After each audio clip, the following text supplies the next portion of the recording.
Hello everyone. आज हम अपने इस वीडियो में सैलरी ऑफ पार्टनर को कवर करने जा रहे हैं। सैलरी ऑफ पार्टनर क्या होता है? हमने पार्टनरशिप पढ़ लिया, पार्टनरशिप एप्रोप्रिएशन पढ़ लिया और कैपिटल अकाउंट पढ़ लिया। अब हम ये बात करेंगे कि किस तरीके से हम पार्टनर को सैलरी देंगे। तो कुछ 4 तरीके के केस हैं।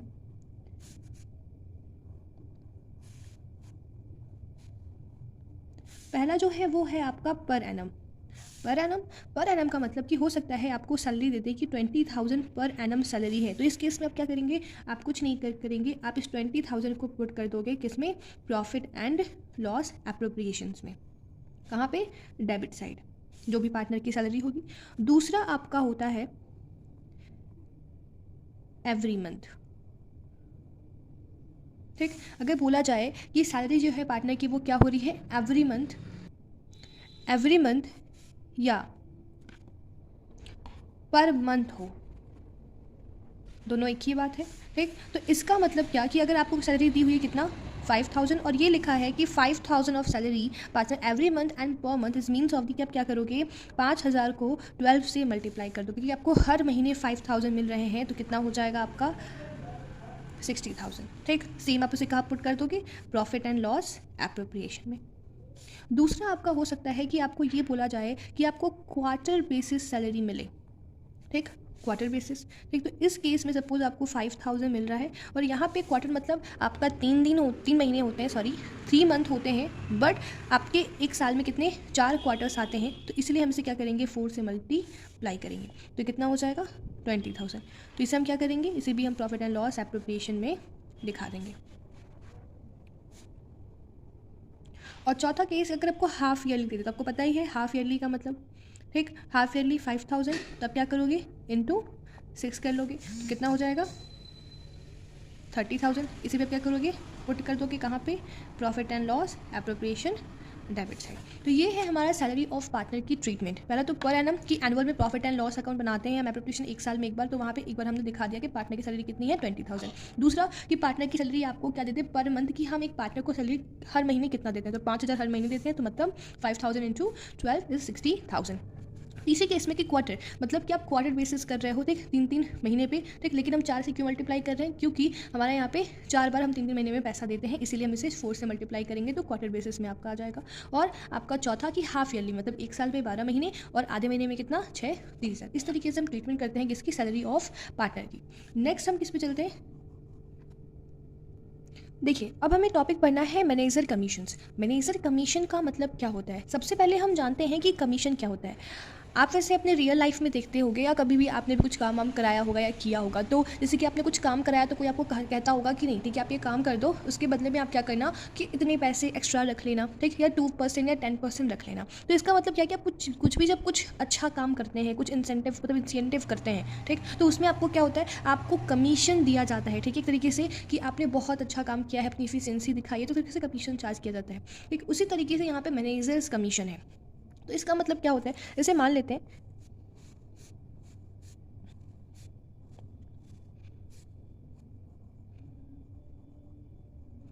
ये है पिंकी फर्म्स। ठीक, पिंकी फर्म। अब पिंकी फर्म में जो है 2 पार्टनर हैं। कौन कौन से?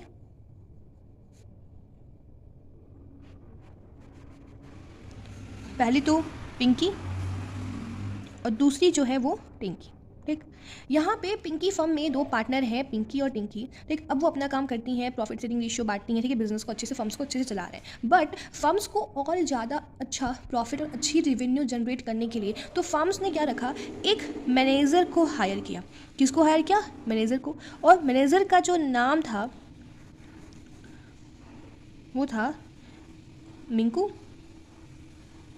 अब मिंकू को एज अ मैनेजर रखा गया था कि जो भी प्रॉफिट जनरेट हो रहा है आप क्या करो, थोड़े उसे और अच्छा बनाओ, ठीक, उसे और ज़्यादा से ज़्यादा जनरेट करने की कोशिश करो, मार्केट में और ज़्यादा गुडविल बने हमारे फर्म्स की, जिससे हमें प्रॉफिट ज़्यादा हो। ठीक, तो यहाँ पे ये ठीक है, इसको रख लिया। अब मिंकू जो है वो रोज़ आते थे फर्म्स में, जो भी चीज़ है वो हिसाब किताब किया करते थे और जो भी चीज़ अपना काम करके अपनी सैलरी लेके वो चले जाते थे।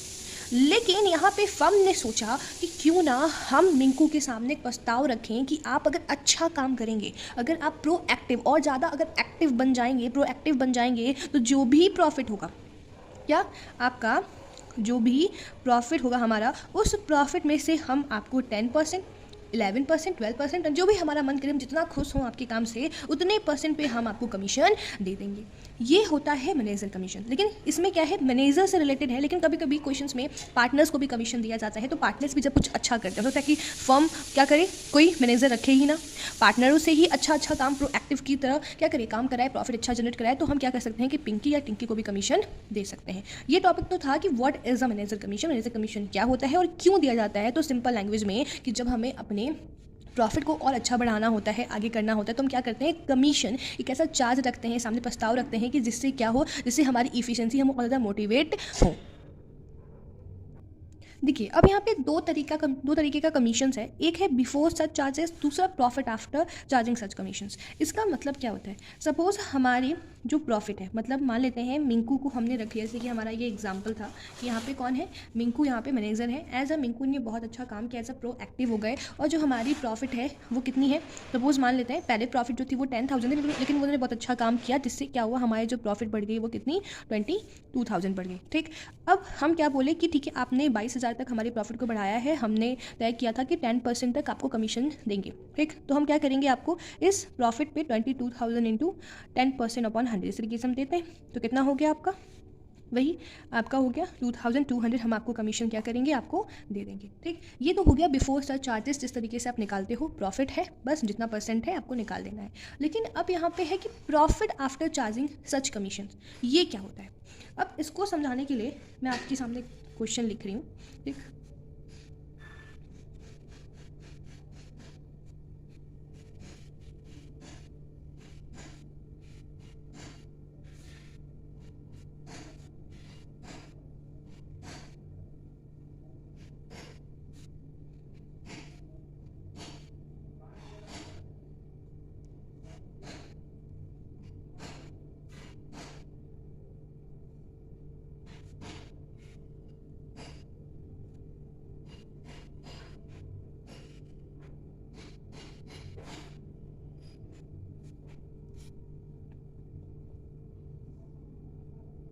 देखिए अब एक क्वेश्चन क्या कह रहा है, यहाँ पे कह रहा है कि Minku is entitled to a commission of 10% of net profit after charging his commission. मतलब यहाँ पे नेट प्रॉफिट कितना है हमारा, 22,000।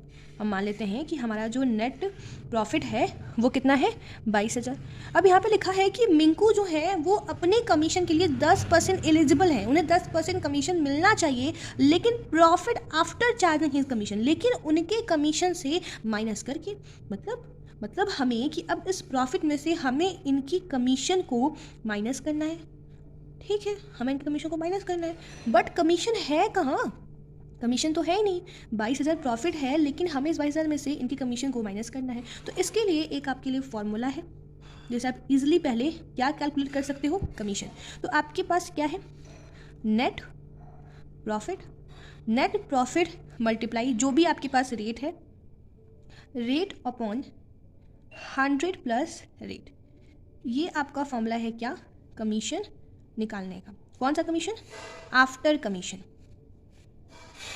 ठीक है, अब इसको हम रखते हैं थोड़ा। अब नेट प्रॉफिट कितना है, 22,000 रुपये। ठीक, 22,000 कितना, 10 अपॉन 100 10, तो हमारा कमीशन कितना आ गया, 2,000।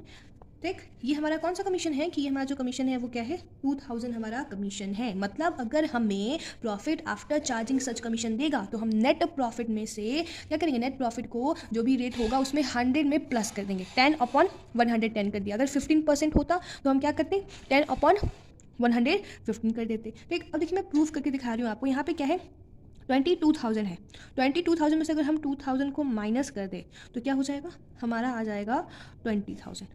ठीक, अब इसी 20,000 पे आप क्या करिए, 10% निकाल दीजिए, तो आपका कितना आ जाएगा, आपका आ जाएगा 2,000। तो क्या ये 2,000 कमीशन और यहाँ पे ये आपका 2,000 कमीशन क्या मैच किया, यही तो हमारा क्या है, यही है हमारा प्रॉफिट आफ्टर चार्जिंग सच कमीशन। बिफोर सच चार्जेस में आपको सिर्फ नॉर्मल जैसे % निकालते हैं वैसे निकालना है, आफ्टर चार्जिंग सच कमीशन में आपको क्या करना है, रेट प्लस 100।